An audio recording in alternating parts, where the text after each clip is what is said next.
बिस्मिल्लाहिर्रहमानिर्रहीम। पाकिस्तान के election commissioner कहते हैं कि इंतखाबात होंगे, वक्त पे होंगे। इलेक्शन कमीशन ने हल्का बंदियों की फहरिस्त भी जारी कर दी है। इसके साथ साथ हम देख रहे हैं कि इलेक्शन के हवाले से, इल्तवा के हवाले से अगर कोई शकूक व शुबहात थे तो अब शायद खत्म हो जाने चाहिए। पाकिस्तान तहरीक इंसाफ की अगर बात करें, लेवल प्लेइंग फील्ड की बात करें, पाकिस्तान तहरीक इंसाफ पे वुकला विंग हावी नजर आता है। हावी होने के साथ साथ आपस के इख्तलाफात भी हैं। हमने देखा लतीफ खोसा साहब की ऑडियो लीक बहुत सारे मामलात को वाजे करती गई। इसके साथ साथ हामिद खान साहब ने एक इंटरव्यू दिया, उन्होंने कहा कि ना जाने कहां से कौन कौन से लोग आ गए जो इस वक्त पाकिस्तान तहरीक इंसाफ का दिफा कर रहे हैं। दिफा तो चले अपनी जगह है, लेकिन साथ साथ उन्होंने शिकवा भी किया कि मैंने इमरान खान साहब को बताया भी है कि बहुत से ऐसे लोग हैं कि जो पाकिस्तान तहरीक इंसाफ में किसी पैरा ट्रूपर की तरह नमूदार हुए हैं, उनसे बचना चाहिए। बहरहाल इख्तलाफात देखते हैं कल क्या रंग लेते हैं। कल पाकिस्तान तहरीक इंसाफ के इंट्रा पार्टी इलेक्शन के बाद आखिर होता क्या है। आ जाते हैं मुल्क की सियासत की तरफ। दानियाल अजीज साहब ने एक बयान दिया एहसन इकबाल साहब के हवाले से। उन्होंने कहा कि पाकिस्तान मुस्लिम लीग नून की हुकूमत,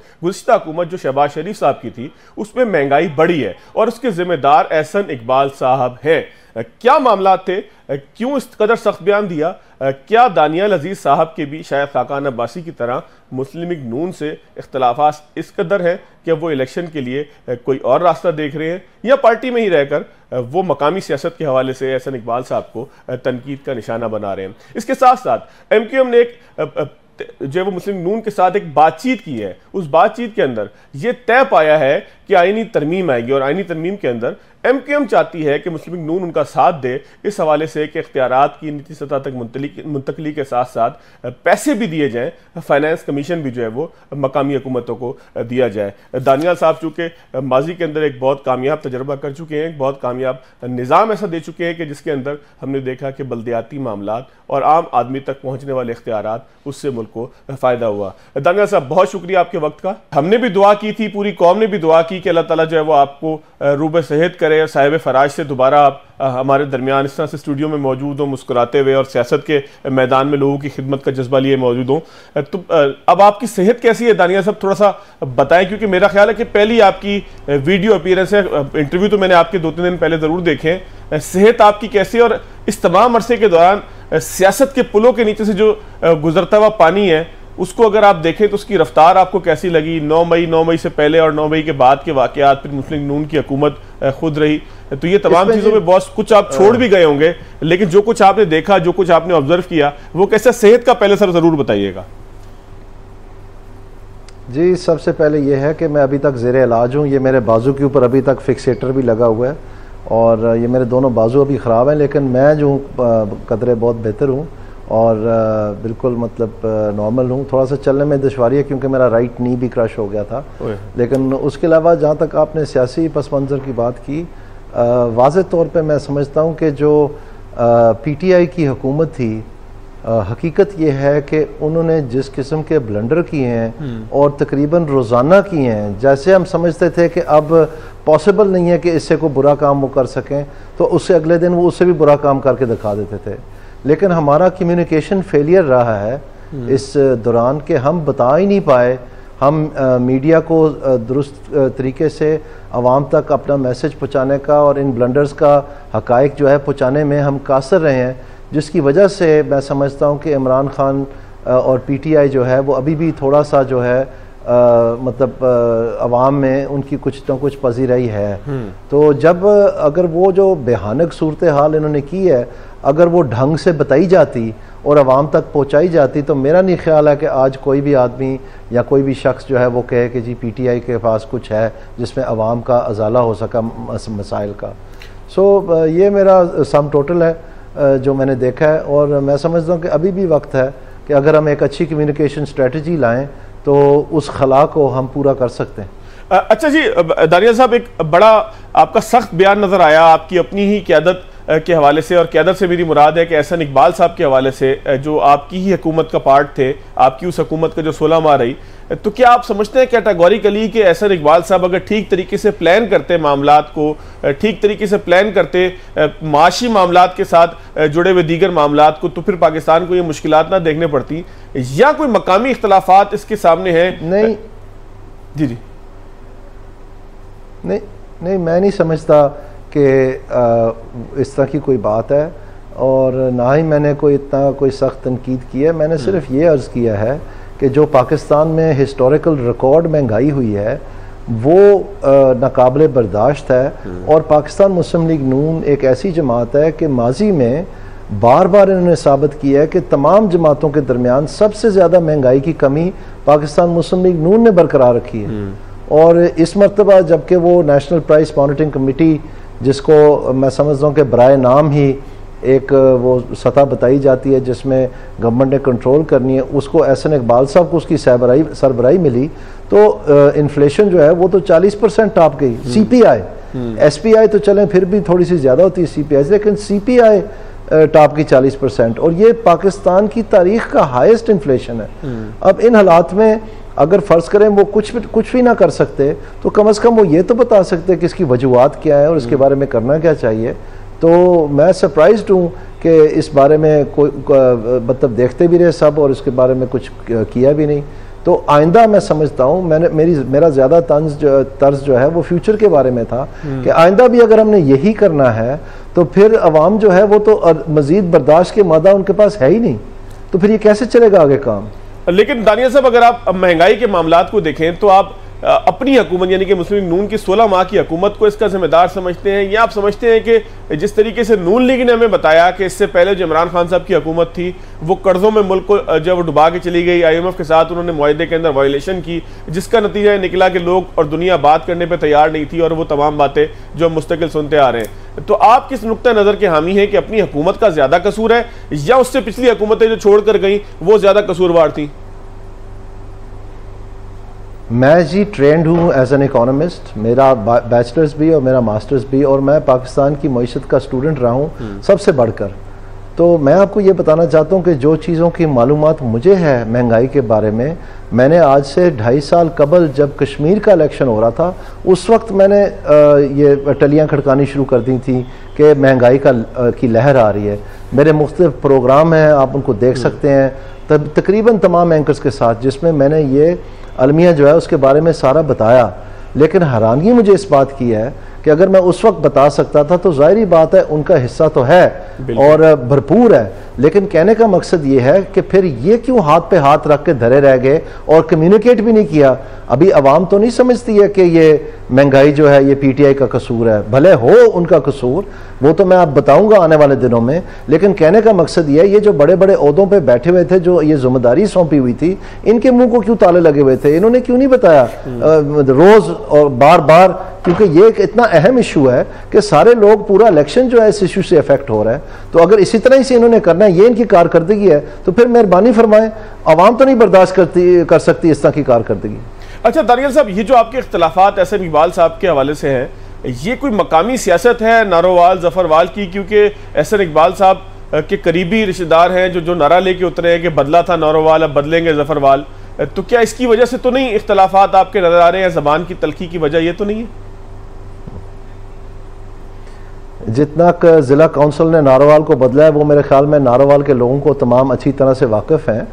मेरा सिर्फ कहने का ये मकसद है कि मेरे वालिद साहब की बरसी नवंबर की 21 तारीख को वो वफ़ात पा गए थे, और उस आने वाले जुमे में उसके बाद हमने उनकी बरसी की, और उस बरसी पे मैंने ऐलान किया कि मुझे अल्लाह ताला ने दूसरी ज़िंदगी दी है, और मुझे ये महसूस होता है कि इसलिए दूसरी ज़िंदगी दी है कि मैं ये जो महंगाई और बेरोज़गारी है इसके ख़िलाफ़ जिहाद करूं।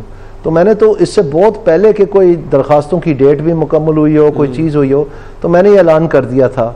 उस तकरीबन 3-4 हज़ार लोग थे, उसकी रिकॉर्डिंग भी पास है, अगर आप कभी दिखाना चाहें क्लिप तो मैं दिखा सकता हूँ।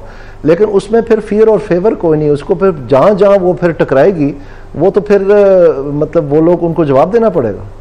अच्छा दानियल साहब, अगर हम आपकी एक्सपर्टीज़ का तस्करा करें, एक्सपर्टीज़ की बात करें, तो तामीर नौ के हवाले से और बल्दियाती निज़ाम जो परवेज़ मुशर्रफ साहब के दौर में आया उसको अब तक का बेहतरीन निज़ाम कहा जाता है, तो क्या आपकी पार्टी ने जो महंगाई के हवाले से आपने बात की, तामीर नौ के हवाले से बात की, प्लानिंग के हवाले से बात की, अपने मंशूर में आपसे कोई कंसल्टेंसी की है? आपकी कोई एक्सपर्टीज़ मौजूद है कि इकॉनमी के हवाले से, तामीर नौ के हवाले से, या जो मैंने जिस तरह से तस्करा किया बल्दियाती निज़ाम के हवाले से, इख्तियारात के हवाले से, कोई आपसे एक्सपर्ट राय ली गई हो या उसमें जो है वो आप शामिल रहे हो? माजी में थी, लेकिन जैसे मैंने आपको बताया, ये अभी रिसेंटली मेरे मेरी बहन भी फौत हो गई, मेरे वालिद भी फौत हो गए, मेरी अम्मी भी फौत हो गई। उसके बाद मेरा एक्सीडेंट हो गया, मैं तकरीबन 6-8 माह अस्पताल रहा। उसके बाद मैं रिकवरी कर रहा था, घर पे बेड रिडन था। तो इन सारी चीज़ों की वजह से मैं थोड़ा सा मतलब इन हालातों के नीचे दबा हुआ था, लेकिन अब मैं कदरे बेहतर हूँ, तो इंशाल्लाह हिस्सा लेते हैं भरपूर। तो कोई राब्ता आपका मियाँ साहब से हुआ है वापस आने के बाद? और वापस आने के बाद जो इंसाफ की रफ्तार है, मैंने मियाँ साहब से जी इंसाफ में मैंने अलग से आपसे बात करनी, मियाँ साहब से राब्ते का कुछ बता दीजिएगा। मियाँ साहब, मियाँ नवाज शरीफ साहब से तो नहीं हुआ, लेकिन शहबाज साहब के साथ रहता है मेरा इंशाल्लाह। अच्छा दानियाल साहब, अगर इंसाफ की बात की जाए तो जिस जज के विक्टिम आप थे, उसी जज के विक्टिम मियाँ नवाज शरीफ भी थे। मैं बहुत सराहत के साथ इसलिए इसको कह पाऊंगा कि केसेस जब खुलकर हमारे सामने आए, अपीलें सामने आई हैं, तो उनके अंदर कोई ऐसी चीज़ नज़र नहीं आई कि जिसकी बुनियाद पे किसी को कन्विक्ट किया जाए। तो आप समझते हैं कि उन तमाम लोगों के खिलाफ भी कार्रवाई होनी चाहिए कि जिन्होंने पाकिस्तान के अरबों रुपए ज़ाया किए मियाँ नवाज शरीफ के केसेस पे, और फिर सियासतदानों को सियासत से बाहर करके किसी को फ़ायदा पहुँचाया?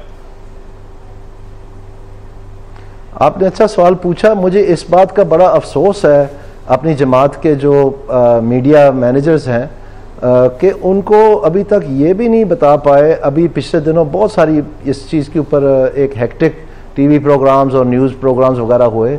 असल में जो मियाँ नवाज शरीफ की नाअहली हुई है कि वो अकामा के हवाले से, वो उसमें हुई है कि उन्होंने जो तनख्वाह नहीं ली।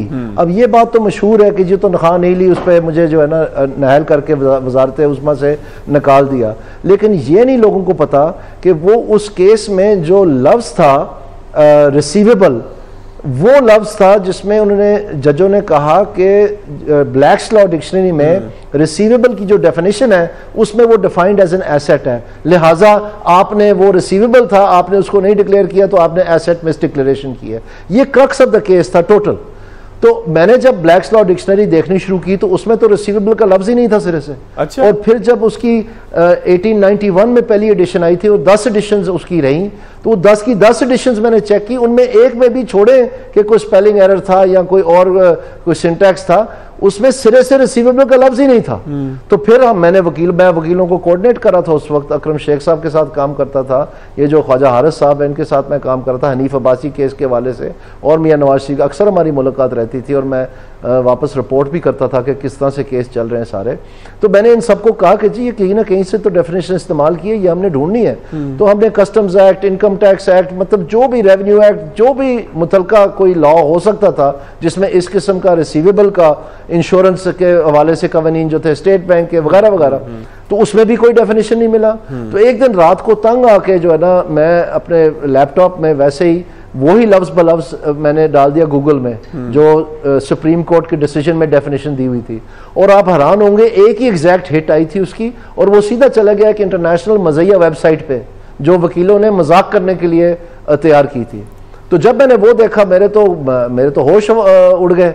मैंने जनाब सुबह PID में प्रेस कॉन्फ्रेंस बुला ली और मैंने वो 10 editions of Black's law dictionary के वो सफ़े जहां पर रिसीवेबल का लफ्ज़ होना चाहिए था और उसके साथ साथ जो दीगर हमने रिसर्च की थी उसकी फ़ोटोकॉपियाँ मैंने प्रेस के हवाले की, और उधर ही इंटरनेट कनेक्शन था जिसमें मैंने प्रोजेक्टर लगाया हुआ था। मैंने कहा आप भी अपने फ़ोन पर ये डालें लफ्ज़ ब लफ्ज़ और मैं भी डालता हूँ, देखें ये किधर जाता है। तो नवाज शरीफ साहब को एक मजाक में वज़ीर आज़म पाकिस्तान को निकाला गया था, और मुझे हैरानगी होती है कि ये बात जो हमारी माशाल्लाह नून लीग की जो मीडिया है इसको भी नहीं सही तरह बावर करा सके, और इसकी वजह से मैं नायल हुआ।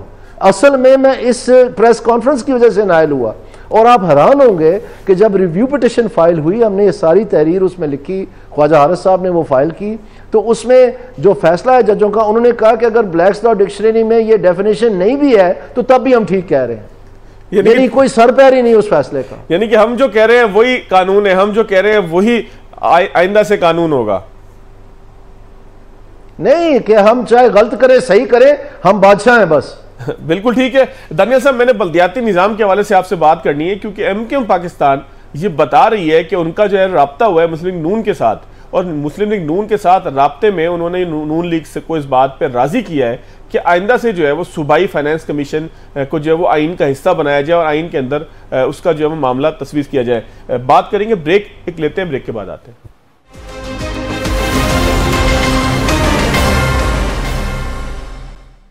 ब्रेक के बाद खुशामदीद। दानियाल अजीज साहब मेरे साथ मौजूद हैं। दानियाल साहब, बल्दियाती निज़ाम अगर मुझे याद पड़ता है या जितना हम समझते हो सकता है सही समझते हो सकता है गलत समझते हो, जहाँ तक लोगों से बातचीत होती है, अंडरस्टैंडिंग है, रिसर्च है, वो तो ये बताती है कि परवेज़ मुशर्रफ साहब के ज़माने में जो आपका बनाया हुआ बल्दियाती निज़ाम था उसने लोगों को रिलीफ दिया, डिलीवर किया, शहर जो है वो बदले, वहाँ पर काम हुआ, लोगों के बुनियादी मसाइल जो है वो हल हुए, छोटे छोटे मामलात जो हैं पानी के, गैस के, साथ साथ जो है वो सड़कों के, ये तमाम चीज़ें जो हैं वो हल हुई उस निज़ाम के ज़रिए। लेकिन फिर बाद में आते आते गए लोगों ने, आपने देखा कि निज़ाम किस तरह तब्दील किया। और अगर मैं सिर्फ SLGA 2013 की बात करूँ जो सिंध के अंदर था, तो उसके अंदर तो मेयर के पास इतने इख्तियारात भी नहीं थे कि वो कचरा उठवा सके।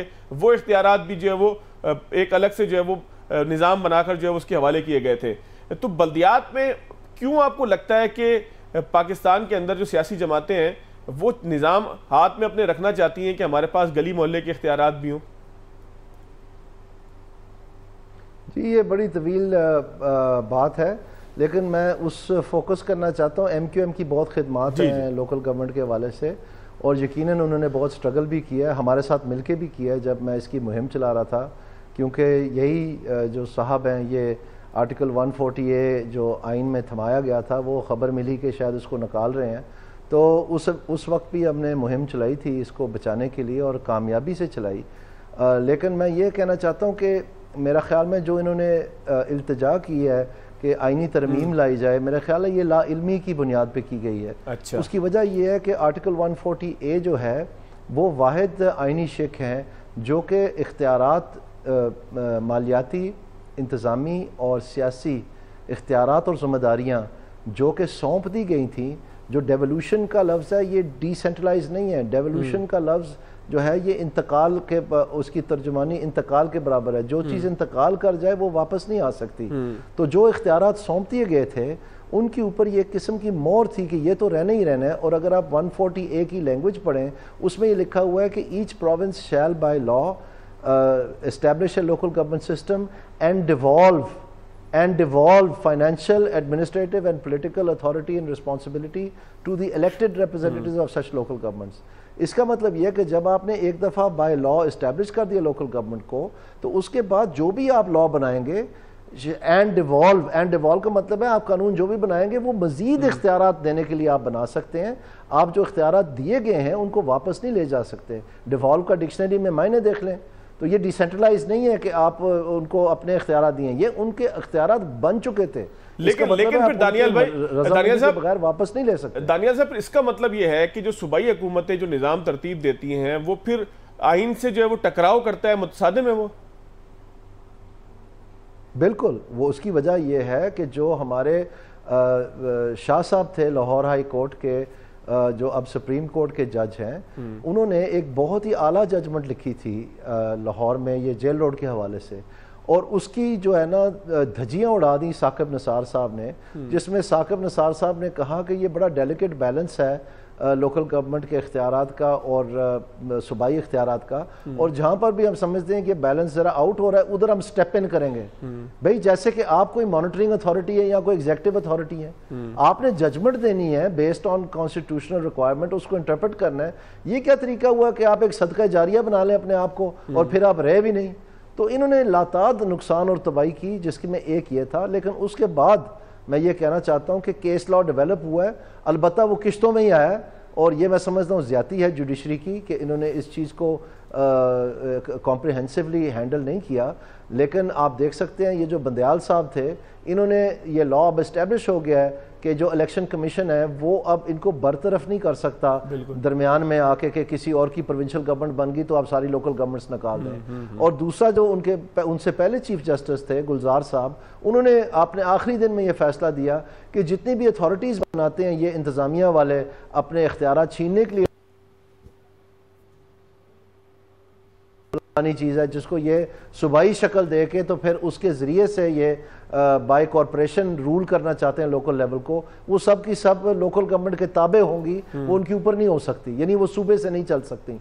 तो ये केस लॉ अभी डेवलप हो रहा है। अभी कोई भी आईनी तरमीम हो, उसके ऊपर जो उसकी असल शक्ल है वो केस लॉ इंटरप्रेट करके डिटर्मिन करती है। तो अभी अगर यहाँ तक हम पहुँच गए हैं कि एक ही चीज़ रह गई है कि डिवॉल्व का एंड डिवॉल्व की इंटरप्रिटेशन हमें चाहिए, तो फिर लोकल गवर्नमेंट्स ना हटाई जा सकती हैं, ना इनके ऊपर कोई अथॉरिटी बनाया जा सकती है, और जो इनके इख्तियारात 2001 में थे उनको यकीनी बनाया जाए, तो ये एक 30 ईयर ऑफ गवर्नमेंट बाकायदा चल निकलेगा। तो जब हम उस नैज पे पहुंच गए हैं, तो अब ये नासमझी में जो असल में MQM का तो मुझे पता है वो इसकी बेहतरी करना चाहते हैं, लोकल गवर्नमेंट को ताकतवर करना चाहते हैं, लेकिन मैं समझता हूं कि नासमझी में कुछ अनाड़ियों के हाथों चढ़ के तो ये कह रहे हैं कि जी हम इसकी आईनी तरमीम करते हैं। अगर आप आज तक आईनी तरमीम करेंगे, दोबारा 20 साल लगेंगे कि वो उसकी इंटरप्रिटेशन और केस लॉ डेवलप हो। दानिया साहब, लेकिन अगर हम सिर्फ बात करें PFC की, मुझे अच्छी तरीके से याद है कि जिस वक्त कराची के मेयर हैं मुर्तज़ा नवाब साहब, मैंने उनका आज से कोई 5-6 साल पहले या 4 साल पहले एक इंटरव्यू किया जब वो मुशीर थे CM सिंध के, तो उन्होंने वाज़े तौर पे कहा कि हाँ जी PFC ना देना,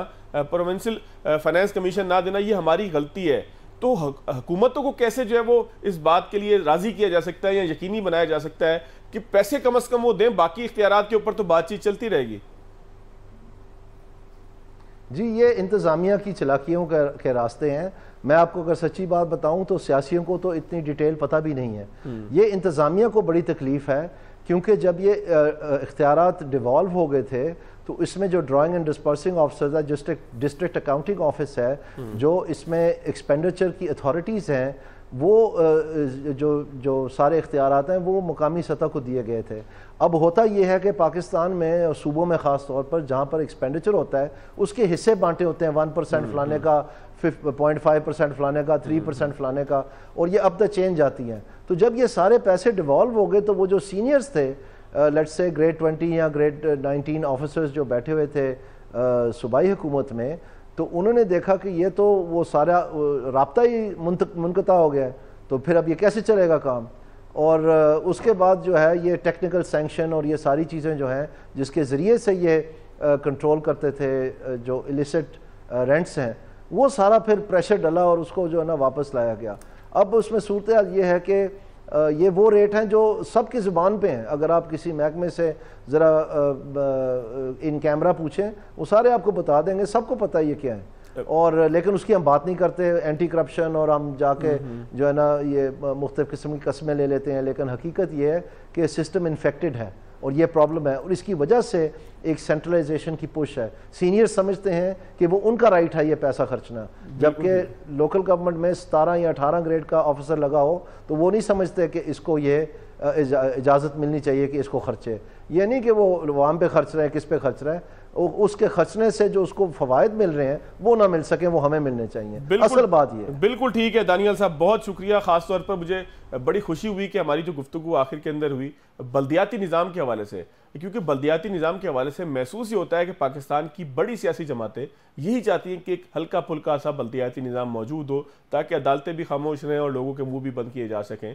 लेकिन गली के अंदर बल्ब लगाने से लेके पानी के कनेक्शन तक का इख्तियार ये तमाम का तमाम कौमी और सूबाई असम्बली के मेंबरान के पास हो। बहरहाल दानियाल साहब एक ऐसी आवाज़ है कि जो इस सारे मामले में तब्दीली का सबब बन सकते हैं, बाइस बन सकते हैं। अल्लाह ताला आपको सलामत भी रखे, और ख़ास तौर पर सेहत याबी का जो मामला है, दुआ है कि आप उसमें बहुत जल्दी उन मनाजिर पर पहुँच सकें कि जहाँ पर इंसान अपने आप को 100% फिट कह सके। एक ब्रेक लेते हैं, ब्रेक के बाद आगे चलेंगे तो कुछ कानूनी मामला के ऊपर बात करें।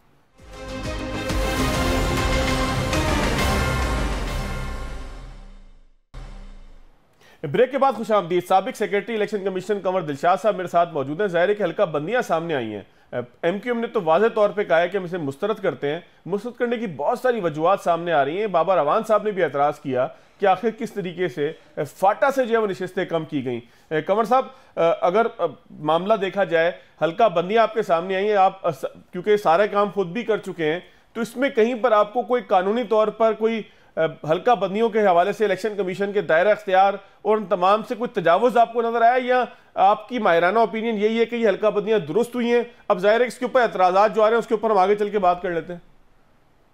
इसमें सबसे पहली अहम बात यह है कि जो हमारे कानूनी माहिर ये कहते हैं कि फाटा की सीट कम हो गई, ये तो इमरान खान जो प्राइम मिनिस्टर पाकिस्तान थे उस वक्त अब 26वीं हुई थी ना अमेंडमेंट, जिसके तहत ये फाटा की सीटें कौमी असम्बली को हवाले कर दी गई थी। उनकी 12 सीटें कम में 6 सीटें जो थी वो मिल गई थी खैबर पख्तूनख्वा को, और 6 सीटें कम कर दी गई थी। ये तो जनाब बाबर अवान साहब को चाहिए था ना कि वो अपना देखते ना 26वीं अमेंडमेंट किसने की थी। वो तो आइन में 26वीं अमेंडमेंट हुई थी ना आपकी 2019 में, तो जिसमें फाटा के मामले, वो तो मामला उसका तो कोई सवाल ही खत्म हो गया। वो तो इलेक्शन के पाकिस्तान के दायरे कार में नहीं है कि किसी सीटें कम करना या ज्यादा करना। ये तो हमारी 26वीं अमेंडमेंट में हुई है। बाकी रह गया जो MQM के तहफाजात हैं, तो वो अपनी जगह पर एक बड़े वैलिड पॉइंट उनको दिए होंगे। तो फिर इलेक्शन कमीशन पाकिस्तान जो है वो इसके बारे में तमाम एतराजात भी आए थे। 1370 एतराजात आए थे। तो 1370 एतराजात उन्होंने अपने 30 दिनों में मुकम्मल भी किए, सबको हेयरिंग का मौका भी दिया। तो उस वक्त MQM तो मेरे ख्याल में नहीं आई थी इलेक्शन कमीशन पाकिस्तान में एज ए कंप्लेनेंट या शिकायत कुंदा के तौर पर वहाँ पेश नहीं हुई थी। अब उन्होंने अगर एतराजात किए हैं तो ज़ाहिर इसका फिर सुप्रीम कोर्ट पाकिस्तान ही फैसला करेगी, बाकी तो कोई इदारा नहीं रहा। कमर साहब यही मेरा आपसे सवाल है कि अगर जो है वो एतराज़ात बढ़ते हैं, जाहिर है कि अभी पीपल्स पार्टी नून लीग की तरफ से कोई एतराज़ आया नहीं है, हल्का बंदियां जो है वो इशू भी गुज़िश्ता रात ही हुई हैं, अब ये एतराज़ात अगर जो है वो बढ़ना शुरू हो जाएं तो फिर रास्ता क्या क्या होगा सियासी जमातों के पास, और फिर इलेक्शन के जो मामलात हैं क्या इससे ताखीर का शिकार हो सकते हैं कि अगर ये तमाम मामला लिटिगेशन में चले जाएं? नहीं, ये बिल्कुल जनाब, जैसे MQM पाकिस्तान की बहुत बड़ी सियासी जमात है और बहुत प्रेशर ग्रुप है उनका। ज़ाहिर है अगर उन्होंने इतराज़ात किए हैं तो फिर इलेक्शन जो है, अगर ये हाई कोर्ट और सुप्रीम कोर्ट में मामला चला गया तो इन प्रेसिल पल या बादी नजर में तो फिर इलेक्शन मौखर हो सकते हैं। अच्छा, जो 6 सीटें कम हुई हैं, ये आप समझते हैं कि मामूल का मामला था, कोई इलेक्शन कमीशन ने इसके ऊपर जो है वो कोई हद से तजावुज नहीं किया, सीटें बढ़ना या कम होना? इस तरह मैं अगर कराची की बात करूं तो जिला जनूबी की जो है वो 3 सीटें हो गई है, पहले 2 थी, सांगड़ से 1 सीट कम हो गई है, ठट्टा से सीट कम हो गई है। तो ये जो सीटें कम होना और बढ़ना है, ये इलेक्शन कमीशन का मैंडेट है कि वो जिस तरह चाहे हल्का बंदियां करे? नहीं, वो दुरुस्त है, वो इलेक्शन कमीशन पाकिस्तान के दायरा कार में आता है। उसमें ये होता है कि जब ये पॉपुलेशन देखा जाता है, जिस 25 जिले की पॉपुलेशन बढ़ गई है तो उसको नशिस्त जो है दूसरे जिले दे के उसको उसके मुताबिक करना पड़ता है। और जिस जिले की सीटें, जिस जिले की आबादी कम हो गई है तो उसकी सीट जो है वो दूसरे जिले में देनी होती है। ये इलेक्शन कमीशन पाकिस्तान के पास इख्तियारात हैं आइन के आर्टिकल 51 के तहत। अंदरूनी तौर पर तो इलेक्शन कमीशन करने का मजाज है, लेकिन एक सूबे से दूसरे सूबे में ले जाने की इनके पास इख्तियारात नहीं है। इस लिहाज से ये अंदरूनी जिले, अपने अंदरूनी जिले या अंदरूनी सूबे में ये सीटों की एडजस्टमेंट करने के इनके पास इख्तियारात हैं। तो क्या इलेक्शन कमीशन के पास कोई अपील भी अब जा सकती है? कोई सियासी जमात, सिंध की सियासी जमात चले जाए कि जी हमारी सीटें जो है वो अंदरून सिंध की कम हो गई और कराची की बढ़ गई, या पंजाब की कोई जमात चली जाए, या पाकिस्तान तहरीक इंसाफ चली जाए, तो क्या सियासी जमातों के पास अब कोई इलेक्शन कमीशन के पास से रेमेडी है, बजाय इसके कि कोर्ट के केसेस में जाए, समाअत की तारीख मुकर्रर हो, नोटिस हो और फिर एक लंबा काम चलना शुरू हो जाए? तो अब उसका वक्त गुजर गया। इलेक्शन कमीशन पाकिस्तान ने बाकायदा 1 महीने का टाइम दिया था, 28 अक्टूबर से लेकर 28 नवंबर तक। उस अरसे में जो दरखास्तें आई थी, ये 27 नवंबर से लेकर अपने 28 अक्टूबर तक का टाइम दिया था कि जो कंप्लेंट करनी है वो कर ले। और उसमें अगर किसी ने कंप्लेंट नहीं की है तो अब इलेक्शन कमीशन पाकिस्तान के पास तो हेयरिंग की समाअत की गुंजाइश नहीं रही।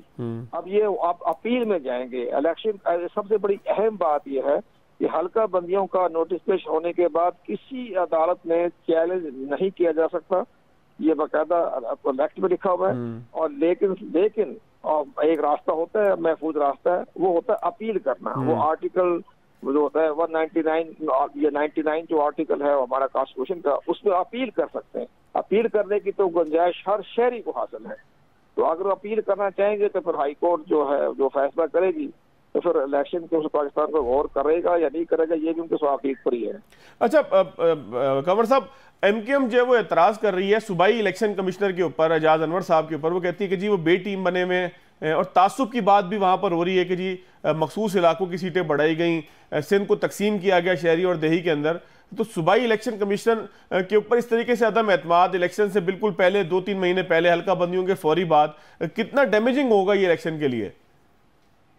देखा जी, असूली तौर पर जो मैं जानता हूँ, मेरे हाथों को अपॉइंटमेंट किया हुआ है एजाज चौहान साहब जो हैं, वो इलेक्शन ऑफिसर भर्ती हुए थे जब मैं।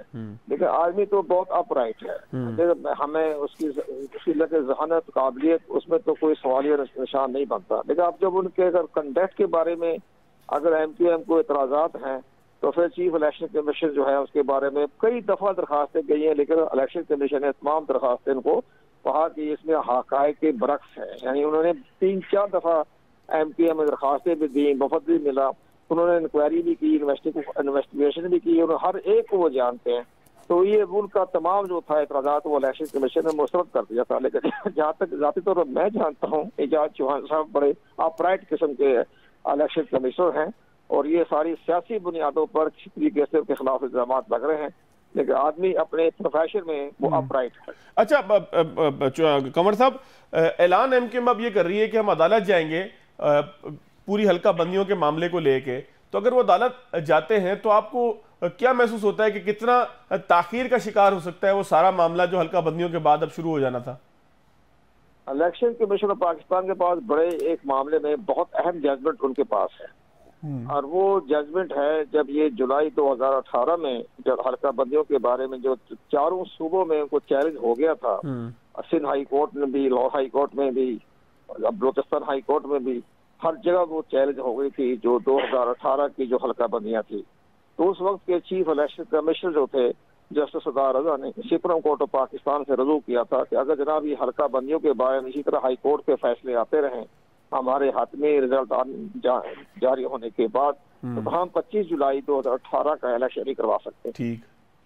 उस पर चीफ जस्टिस पाकिस्तान ने हुक्म जारी कर दिया था, वो उनके पास मौजूद है, फैसला जजमेंट है।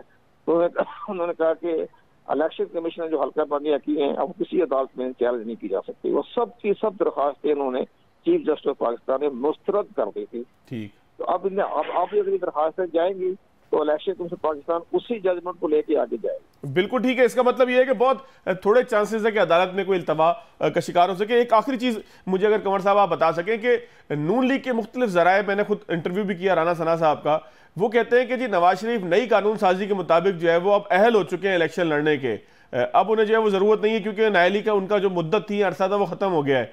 तो आप इलेक्शन कमिश्नर के साबिक सेक्रेटरी की हैसियत से क्या समझते हैं कि मियां साहब अब इलेक्शन लड़ने के अहल हैं, उनके कागजात मंजूर हो जाएंगे? देखो जी, मैं जहाँ तक मेरा सरकारी पोजीशन है, मैं इस वक्त पंजाब गवर्नर का लॉ मिनिस्टर भी हूँ। जी जी ठीक है जी, तकरीबन एक साल मुझे तकरीबन 8-9 महीने हो गए हैं। मैंने अपने आप को बगैर है, हम अपने पुराने ब्रांड के तहत ही, मेरे दोस्त आप जैसे जो हमें इलेक्शन कमीशन के हवाले से बात करते हैं जनाब, तो मैं इसका जवाब देने की इसलिए पोजीशन पर नहीं हूँ कि मैं खुद पंजाब गवर्नमेंट का हिस्सा हूँ। ठीक है सर, कोई मसला नहीं है, कोई मसला नहीं, मैं समझ गया। जाहिर है कि बहुत से ऐसे मामलात हैं कि जो जाहिर है कि मियां नवाज शरीफ के हवाले से जब आप बात करेंगे तो लोग फिर ये ज़रूर कहेंगे कि आप कोई सियासी जो है वो लाइन ले रहे हैं। आपका बहुत शुक्रिया कंवर दिलशाद साहब। नाज़रीन, यहाँ पर आज का प्रोग्राम इख्तिताम होता है इस दुआ के साथ कि इलेक्शन बरवक्त हों और हल्का बंदियों के बाद जो मामलात सामने आ रहे हैं वो किसी कॉन्फ्लिक्ट की सूरत में, किसी बड़े तनाज़े की सूरत में इलेक्शन की ताख़ीर का सबब ना बन सके। याद दीजिएगा। अल्लाह हाफ़िज़।